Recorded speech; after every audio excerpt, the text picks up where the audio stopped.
Hi, this is Darrell Smith. I'm here with Rudy Drobnick at the Division of Wildlife Resources, and we're going to talk about an interview we did with Dave that had a very interesting experience with Bigfoot 15 years ago. Is that right, Rudy? Yes, it was about that time, right here in our backyard, nearly. Yeah, we're not telling the location, but it's very close to downtown Salt Lake, as many of them are. And 15 years ago, he and 4 other bow hunters were up above the downtown area and bow hunting. And Dave had shot a nice big buck, got a good shot on it, and he was following the blood trail, he and his 4 friends, and they were wondering, how can this big buck keep going, losing this much blood? It was getting dark, so now they're following the blood trail with their flashlight, and they go over a hill down the other side, and they see their buck all right, except he was in the arms of a Bigfoot. He's also in the mouth of a Bigfoot, and when the Bigfoot saw the 4 or 5 bow hunters, he had this big buck just suspended in his mouth. He was holding up this buck, and Dave said it was a pretty big one too. Yes. But when he saw the buck in this Bigfoot's mouth, he said he made the buck look pretty small. Remember that? It was, quite a size difference. Yeah, but now this is dark, and they're looking at this at about 25 feet or 5 yards, 25 yards, Mm-hmm. Can't remember which, with their flashlights, and the Bigfoot kind of growls at him with the deer hanging out of his mouth, and then the Bigfoot starts approaching them uphill. Yeah, approaching them uphill, and they chase the 4 or 5 bow hunters up the hill with a buck still in his mouth. Yes. And these guys were thinking, this is a pretty steep hill, and they're down on all 4s going up and down, or up this hill, and they're thinking, we can't outrun this thing, we're going to have to stop and stand our ground, which they did. As soon as they stood the ground, then the Bigfoot stopped, still had the buck in his mouth, and he turns around, walks away with the buck. And they naturally let him keep it. Well, I would have too. I would have given that up to that creature under any circumstances. Yeah. Now, that was 15 years ago, and the location you probably wouldn't believe, but there's a lot of locations of Bigfoot sightings along the Wasatch Front that you could stand where the Bigfoot's been standing. I could stand on some of his tracks and hit houses down below with an arrow. That's how close these Bigfoot are to Housing developments. Yeah. So anyway, Dave then, next year, he wants to go back to the same location, and because he's so intrigued with this Bigfoot sighting. Now, I don't know why, because these guys are scared out of their minds with this Bigfoot chasing them, holding the deer in his mouth. Anyway, he wanted to go back with his friends the next year to the same location and see if he can see this Bigfoot. But they said, no way, Dave, we're not going back to that place. So he goes back by himself, which is a really dumb idea. And he's laying there in a sleeping bag in the dark. He said, I didn't want to have a fire. I want to be as inconspicuous as possible. No fire. And sometime during the night in the dark, the Bigfoot walks within, well, in his house, he was showing us how far away, and it was more like 25 feet. Oh, yeah. And you're in his bag, he probably set up, and the Bigfoot walked into his camp, and they just stood there looking at each other, I think he said, for like 5 minutes. Wow. But he was shining his flashlight on the Bigfoot so he could see it, which didn't seem to bother the Bigfoot. But then after a while, the Bigfoot just turns, walks away, swinging his big arms, and walks out of Dave's camp. And that was 14 years ago that he did that. Well, Rudy and I are talking about going back up there very soon, maybe a matter of days or weeks.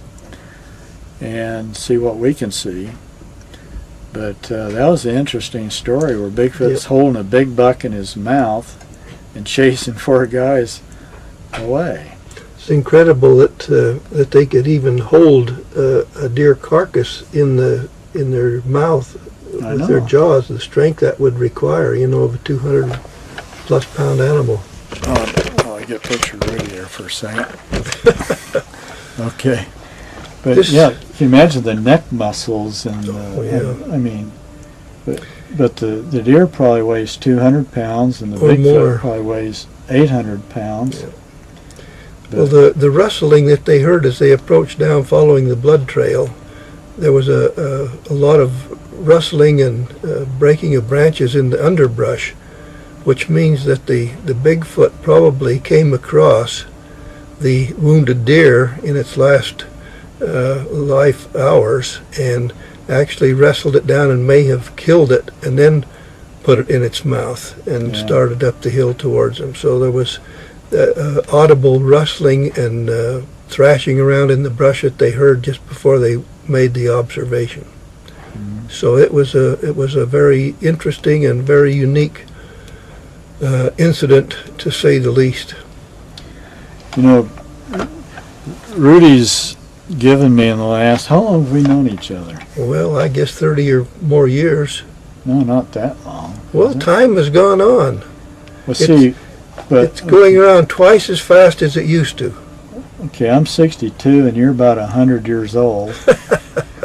So, well, it hasn't been 30. Anyway. I'm 76 and holding right now.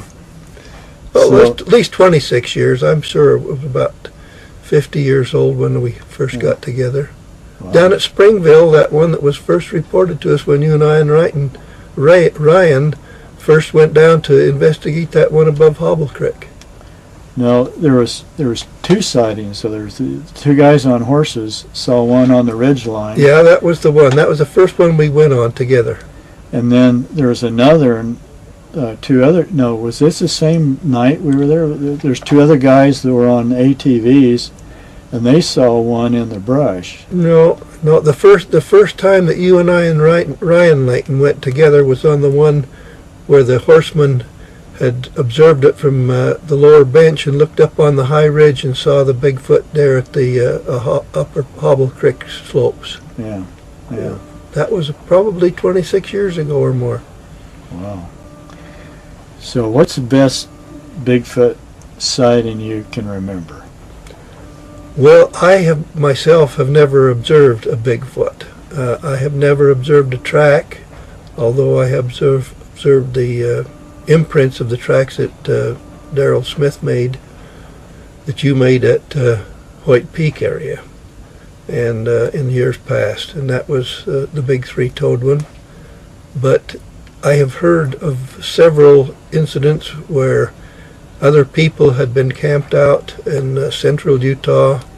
I think one was during one of the national holidays like the 4th of July or 24th of July of maybe 10, 12, 15 years ago, and they were unable to get room to camp in the developed part of the campground, and so they had to come back on a little stream several miles distant from that and find a place to camp, which they did. And that night they had prepared chicken in a Dutch oven for their own dinner, and they had their dinner, and then they all went to sleep in two different small tents. It was two family groups.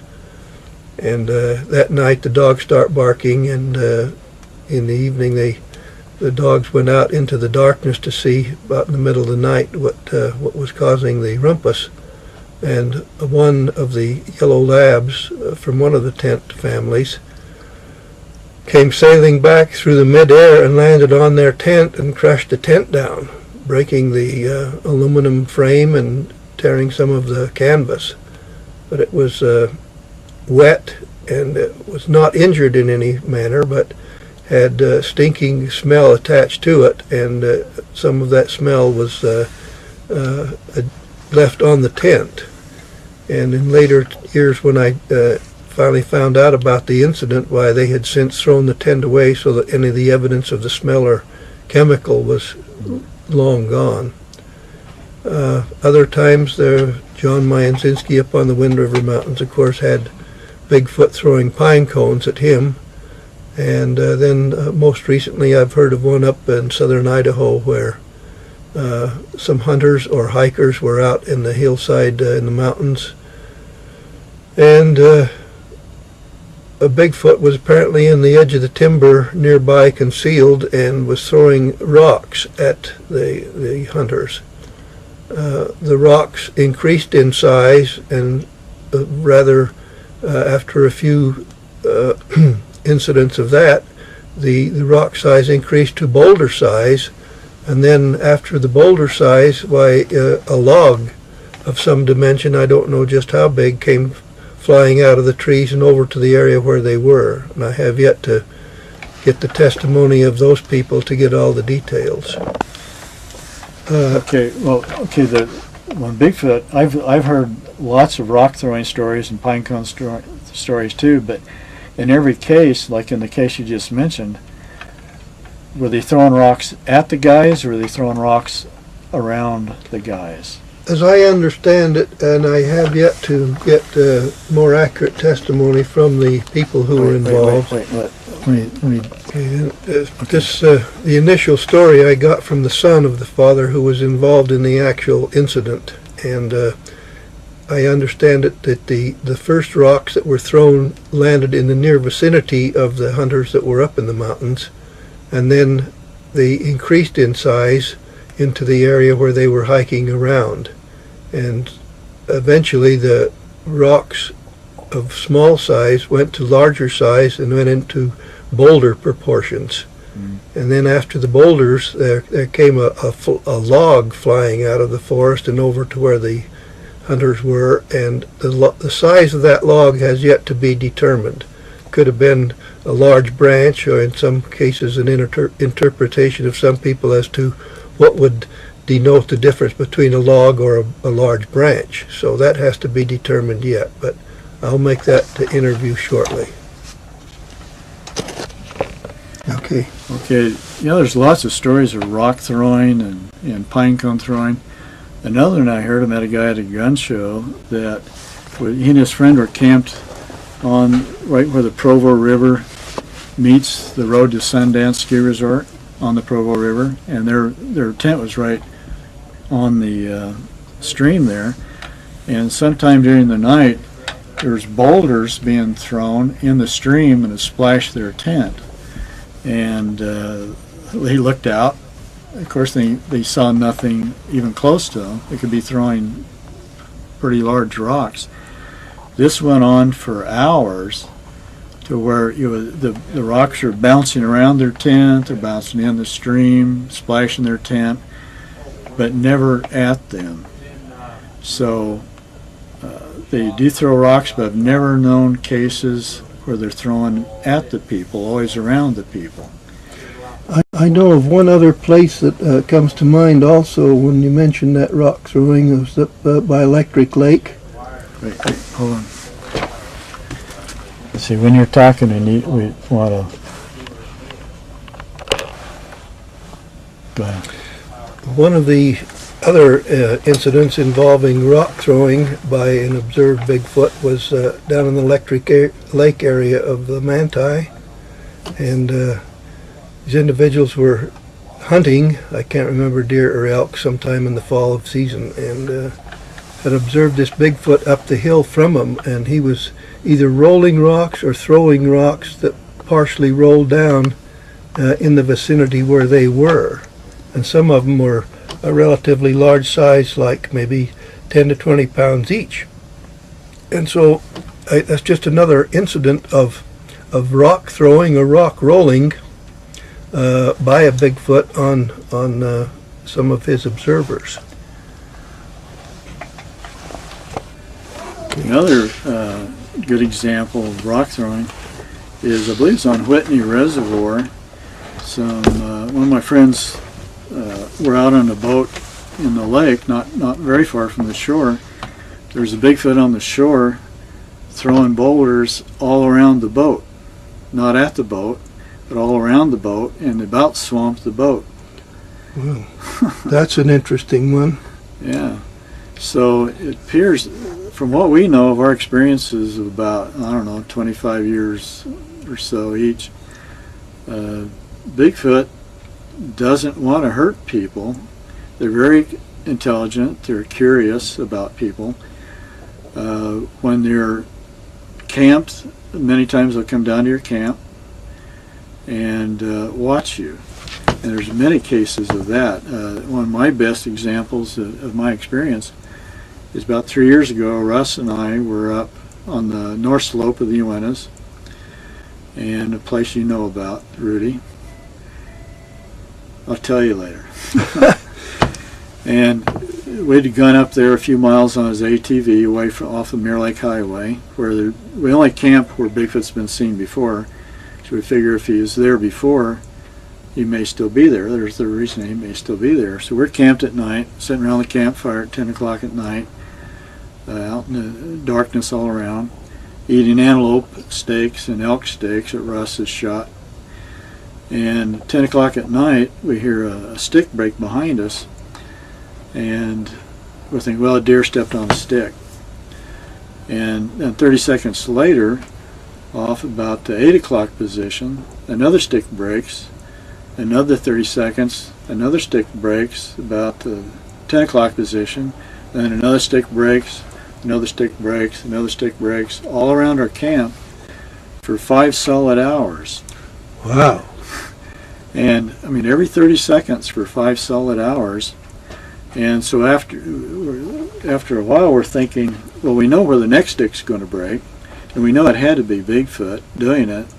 I mean, how many animals in the forest have hands, first of all?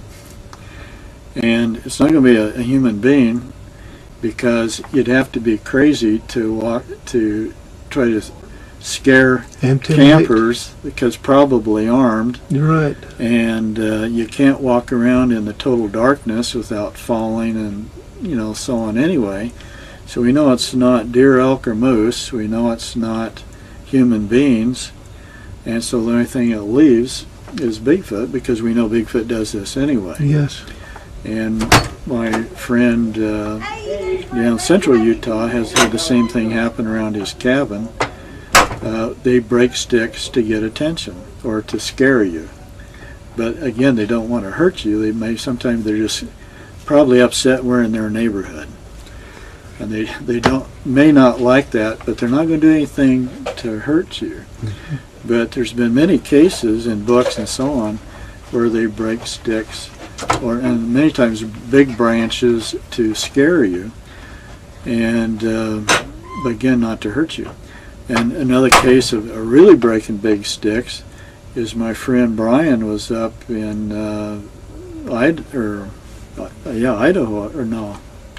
Oregon, I believe, with his son. They're on a boat, and they were close to a reservation, and they're not supposed to get out on the reservation, but they did, want to do a little exploring.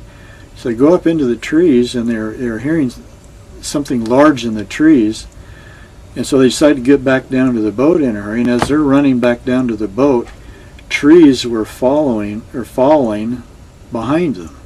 And he says probably by the time they got back to the boat, there were probably 5 or 6 trees that were pushed over as they were running down towards their boat.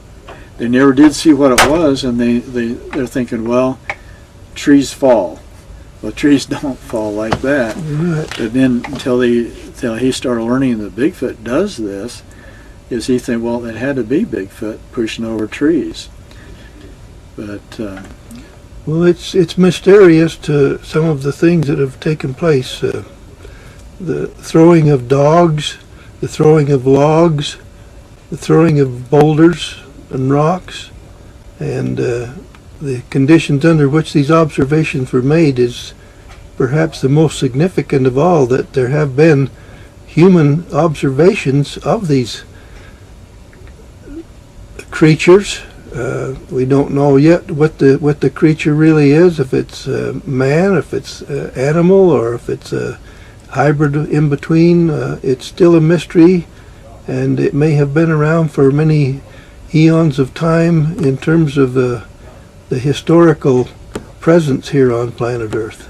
As far as the history of the Bigfoot, we know that in China they're writing about and drawing pictures of what they call the wild man for 3,000 years. Yeah. When Leif Erikson came to this country, up in the northeast part, I guess, where he was writing about 8-foot tall, hairy, naked men, and many, of course, ever since this country was founded, we're talking about what we call Bigfoot. As far as being human or animals or what, everybody that's seen them close that I've talked to said they have big human eyes, big brown eyes usually. You got a human nose, just like our nose, except a little flatter. Human teeth. They got the same genitalia that a male has, a human male. The females have the same genitalia that human females have.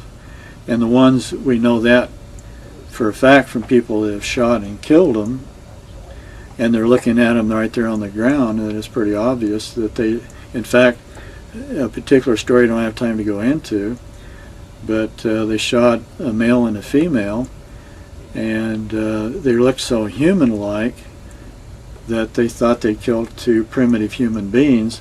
They dug a 5-foot deep hole, buried them, and swore never to speak to each other about it again.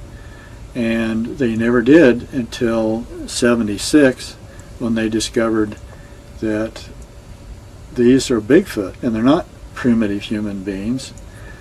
And you'd think they'd want to go back and dig up the bones, since it'd be worth probably millions of dollars, but they're afraid to go back to the same location near his ranch because he's afraid of the relatives that are still alive. Yeah, there'd be a lot of implications related to that type of an incident. Yeah. So. Okay. Okay. Over the last 25 years, I've been interested in Bigfoot. I've been collecting stories. I interviewed people, write down the name, address, phone number on the 3x5 card. So over the last 25 years, I have a stack about this big of 3x5 cards of over 200 stories. So what I did is I took my stories and put location on the map. Okay, and just turn it off. Okay. Okay, on this map, I know you can't see all these spots to the location of the Bigfoot sightings on the film, but I put a little footprint here on all of these sightings. And after I went through all my 200 stories, different sightings, I put a little spot on the map. But of the 200 sightings, they're in 120 different locations on the Utah map. So in other words, there's more than one sighting in some locations. And some locations up here, like, well, in this area, there's six, eight sightings, but only marked it with one spot. So most of the sightings, this is the Great Salt Lake, and most of the sightings on the map are right here on the Wasatch Front, probably because that's where the people are. It takes people to have a sighting. And then the Uintas over here, there's a lot of sightings all over the Uintas. But not so many people, so you get less reports. Yeah. But okay. So anyway, there's hardly an area in Utah that they haven't been seen, even out in the West Desert once in a while. But the Four Corners area down south and the Indian reservations have been down there for hundreds of years. Northeastern, southeastern Utah, all over the Uintas. People ask, well, where's Bigfoot seen? I said, they're seen everywhere. There have been numerous reports that have never been conveyed to the people who study the Bigfoot as well. People live with the observations and go about their normal living activities and sometimes just live with that memory of the sighting and never discuss it with anyone or only to a limited extent. So you don't really find out about it until you have made an inquiry of the people in the name of hunters, hikers, sportsmen, or anyone who frequents the out of doors. And then it's quite surprising that you get quite a few positive replies from your questions as to, did you in fact see Bigfoot, or did you ever have a Bigfoot incident? Mm-hmm. Now, Rudy here, he's the one that Wildlife Resources, the people bring their trophies in to measure their rack for the Boone and Crockett record. And like I said, he asks everybody that comes in, no matter who they are, if they've had any Bigfoot sightings. And that's how he's probably referred, I'd say now, at least 30 different sightings to me. And we've got so many sightings now to follow up on, we haven't even investigated them all. In fact, it's not even that big of a deal anymore when you hear a news story. So we say, well, there's one more, but it's not as exciting as it used to be. But they're still mysterious and still unique in terms of the activities that take place that accompany each of these sightings. Whether the Bigfoot was standing by a tree or walking or at a distance short or the distance far, all of these things are credible, have credible significance in terms of the behavior of both the observer and the Bigfoot, because there is a definite interaction there. And it's interesting to see just how the presence of one and the other together interact and what activities take place thereafter. Mm-hmm. That's right. Well, thanks, Rudy. It's good talking to you again. We'll be out there hoofing it through the woods real soon. We've got to get out and make an observation of things so I can say that I have finally seen my first Bigfoot, and I'll be happy when that day arrives. Yeah, great. Thanks, Rudy.